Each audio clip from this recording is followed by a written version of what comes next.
பஞ்சு ஏற்கனவே ஒண்ணு வந்து உள்ள இருக்கு. அதுக்கு ஏகப்பட்ட பிரச்சனை. இப்போ ஒண்ணு வருது. எனக்கு ஒண்ணுமே புரியல. உங்களுக்கு ஒண்ணுதான் புரியல, எனக்கு ரெண்டுமே புரியல.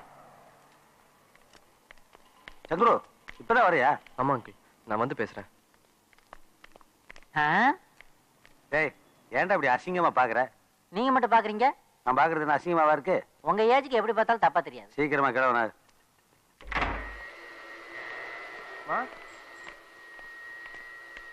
அம்மா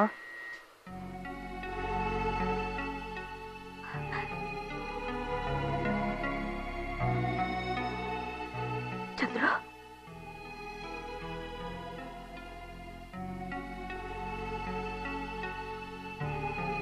என்னப்பா எங்க பிறந்த?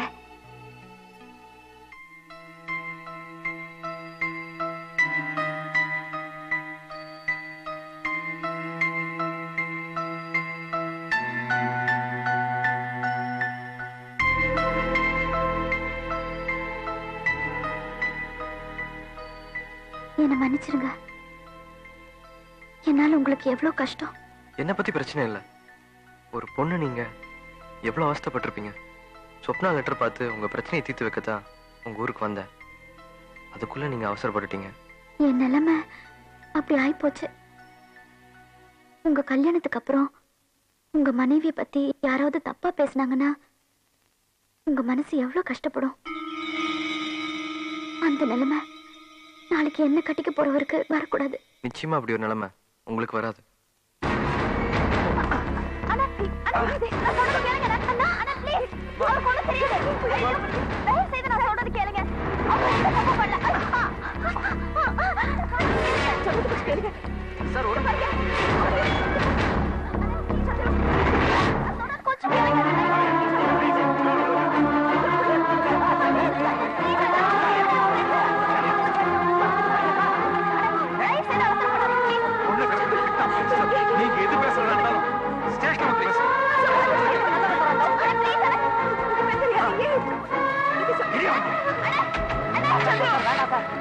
அதான் சொல்லிட்டேன்ல, ஸ்டேஷன் வந்து பேசுங்க சார்.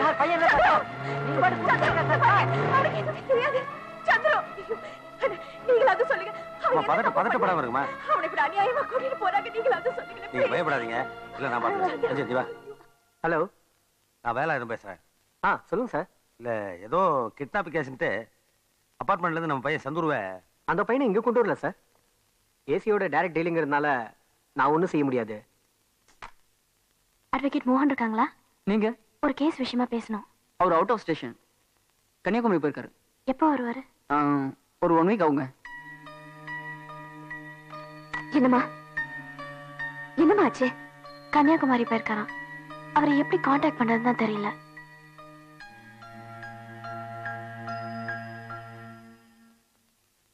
சார், இந்த கேஸை எவ்வளவு சீக்கிரம் முடியுமோ அவ்வளவு சீக்கிரம் முடிச்சு கொடுத்துருங்க சார். உங்க கேஸ் விஷயமா தானே சார் என் பர்சனல் வேலையெல்லாம் விட்டுட்டு இங்க வந்திருக்கேன். Hello, sir, call from Madras. Thank you. Hello hello மோகன், நான் பிரகாஷ் பேசுறேன். சொல்லுங்க, என்னாச்சு? கவிதா கிடைச்சிட்டா, ரொம்ப சேஃபா இருக்கா. அப்போ அந்த கல்பிரிட் அவனை போலீஸ் அரெஸ்ட் பண்ணிட்டாங்க. ஓ, நீங்க முதல்ல எஃப்ஐஆர் ஃபைல் பண்ணுங்க, மத்தத நான் பாத்துக்கிறேன்.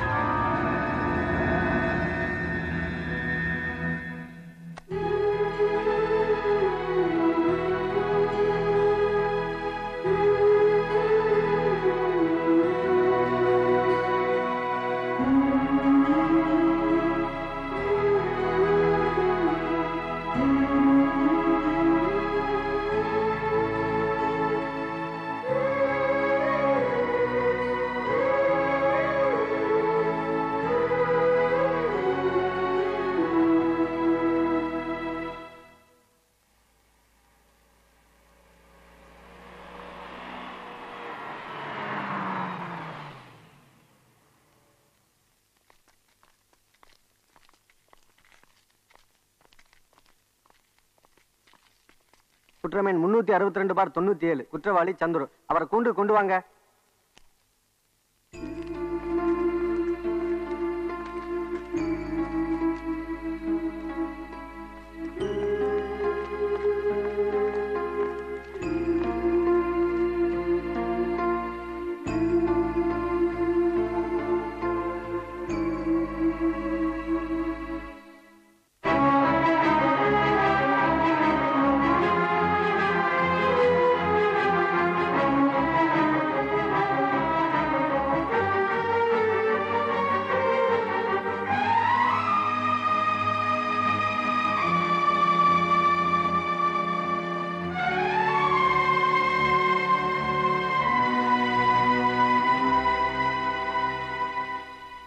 மே கமெண்ட்ஸ் யுவர் ஆனர்.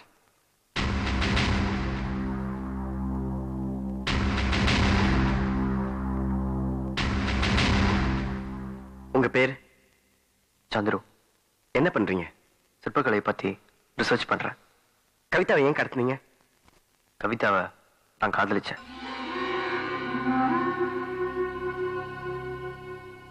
கவிதா உங்களை காதலிச்சாங்களா? இல்ல.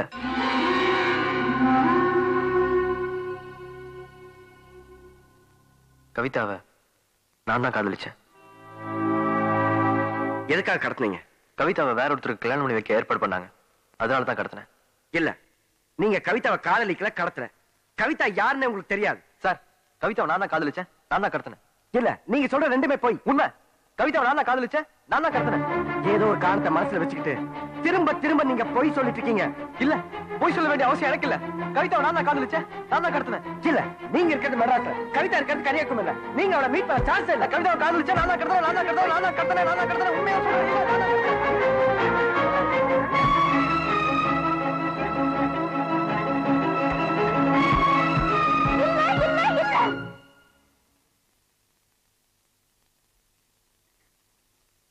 அவன் சொல்றதெல்லாம் போய் நம்பாதீங்க.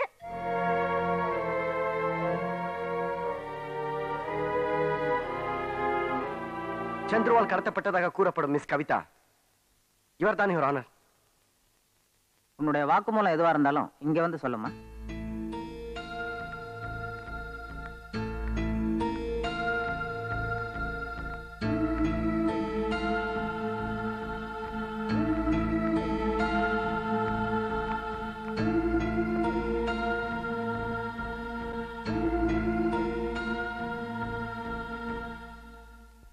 ஒரு நாள் அண்ணன் பொண்ணு மீனோட பர்த்டேக்கு கோயிலுக்கு போயிருந்தோம்.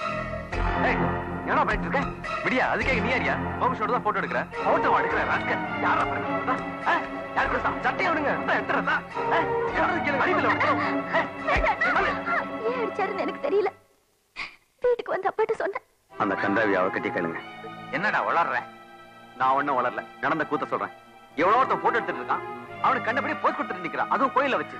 என் கண்ணால என் மனசு கேட்காம சொப்னாக்கு போன் பண்ணி அவரை காப்பாத்து சொன்னேன். எப்படி இருக்காரு? இப்ப பரவாயில்ல. பெயின் ஜாஸ்தியா இருக்குன்னு தூங்குறது டாக்டர் இன்ஜெக்ஷன் போட்டிருக்காரு. பாவம், அன்னைக்கு கூட சிலையை தான் போட்டோ எடுத்தாராம். அண்ணன் உன்னதான் போட்டோ எடுத்துதான் நினைச்சு போட்டோ அடிச்சிட்டாரு. அண்ணன் கிட்ட விஷயத்த சொல்லி புரிய வைப்போம், ஓகேவா? ஆமா, நான் ஹாஸ்பிட்டலுக்கு தான் போனேன். ஆனா நீங்களும் நினைக்கிறீங்களா அது மாதிரி இல்ல. இவர் அடிச்சு போட்டுட்டு வந்தாருல ஒரு ஆளை, உயிரோட இருக்காரா செத்தாரன்னு பார்க்க போனேன். அதுக்கப்புறம் நான் என்ன செஞ்சாலும் இந்த வீட்டுல எல்லாரோட பார்வைக்கும் அது தப்பாவே பட்டுச்சு. ஏதோ தப்பு நடந்து போச்சுன்னு சொல்லு, ஒத்துக்கிறோம். அதை விட்டுட்டு திரும்ப திரும்ப லவ்ல சொல்லிட்டு எங்களையும் முட்டாளாக்கிட்டு கட்டிக்கு போட மாப்பிளைய முட்டாளாக்கிட்டு அவங்க ஓடி போயிடலான்னு பாக்குறியா? ஆமா, அப்படிதான் போவேனா? உங்களால என்ன செய்ய முடியும்? அவர் என்ன காதலிக்கவோ இல்ல, கடத்தவோ இல்ல. உண்மையை நிரூபிக்கிறதுக்காக நான் தான் அவரை தேடி போனேன்.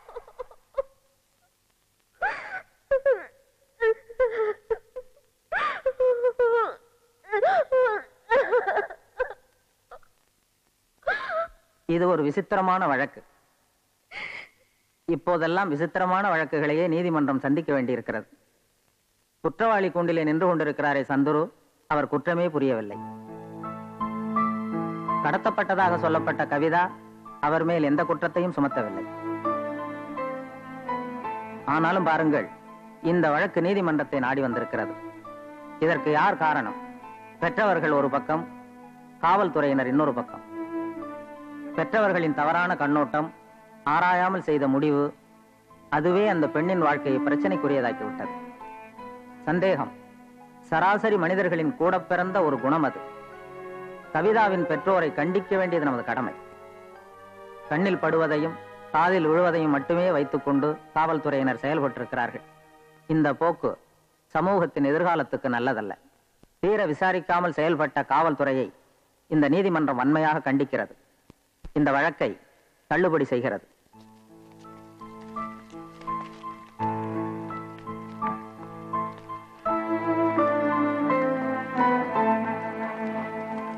Thank you. It's okay. Thank you very much. 1 minute.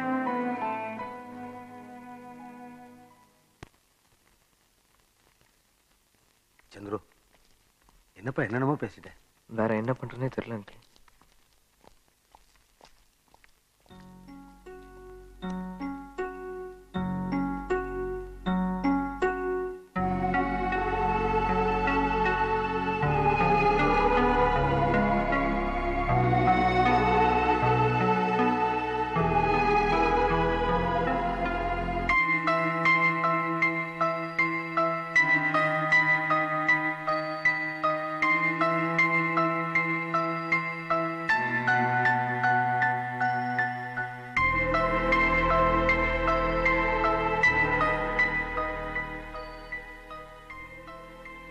உன் பிரச்சனை தான் முடிஞ்சு போச்சு இல்ல? உன் நல்ல மனசுக்கு நீ எங்க இருந்தாலும் நல்லா இருப்ப.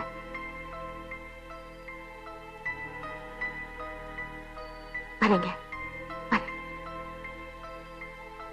சந்துரு, இப்ப நான் வக்கீலா பேசல, உங்க நண்பனா கேட்கிறேன். கோர்ட்ல ஏன் அப்படி சொன்னீங்க?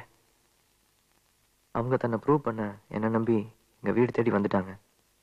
நான் என்ன சொன்னாலும் புரிஞ்சுக்கிற நிலைமையில அவங்க அண்ணனும் இல்லை.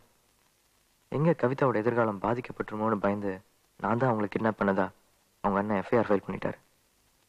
எனக்கு என்ன பண்றதுனே தெரியல. எனக்கு என்னாலும் பரவாயில்ல, அவங்க நல்லா இருக்கணும். அதனால தான். பெரியவங்க நீங்களா இருக்கிறப்போ நான் இப்படி பேசுறேன்னு தப்பா நினைக்காதீங்க. உண்மையான அன்பு எங்க இருக்கு தெரியுங்களா? அடுத்தவங்க நல்லா இருக்கணுங்கிற நினைப்புல இருக்கு. ஒருத்தருக்காக ஒருத்தர் செய்யற தியாகத்துல இருக்கு. தனக்கு முன்ன பின்ன தெரியாத கவிதாவுக்காக சந்துரு எப்படியெல்லாம் கஷ்டப்பட்டிருக்காரு. கடைசியில தான் செய்யாத குற்றத்தை ஏத்துக்கிட்டு தண்டனைய அனுபவிக்கும் தயாரா இருந்தாரு. அதை தாங்கிக்க முடியாத கவிதா எப்படியெல்லாம் துடிச்சிட்டாங்க. இதுதாங்க உண்மையான அன்பு. இப்படி காதலே இல்லாம காதலிக்கிறவங்க படுற எல்லா கஷ்டத்தையும் இவங்க 2 பேர் பட்டுட்டாங்க. அதனால இவங்க 2 பேர் தான் வாழ்க்கையில ஒண்ணு சேரணும். எனக்கும் நீங்க சொல்றதான் சரின்னு படுது தம்பி. ஆனா இவங்க 2 பேர் மனசுல என்ன இருக்குன்னு தெரியலையே.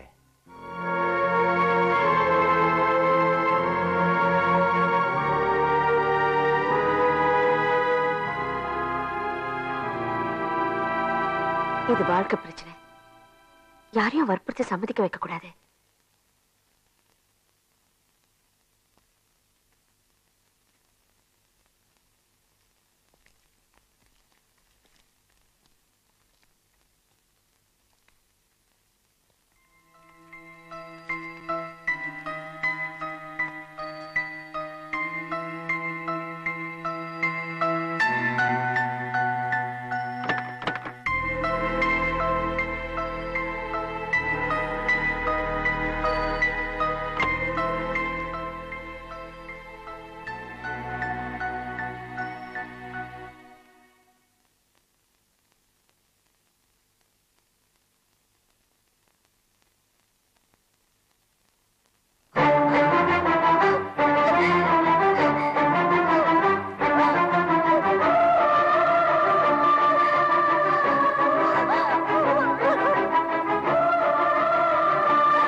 என்ன பேசாம இருக்கீங்க?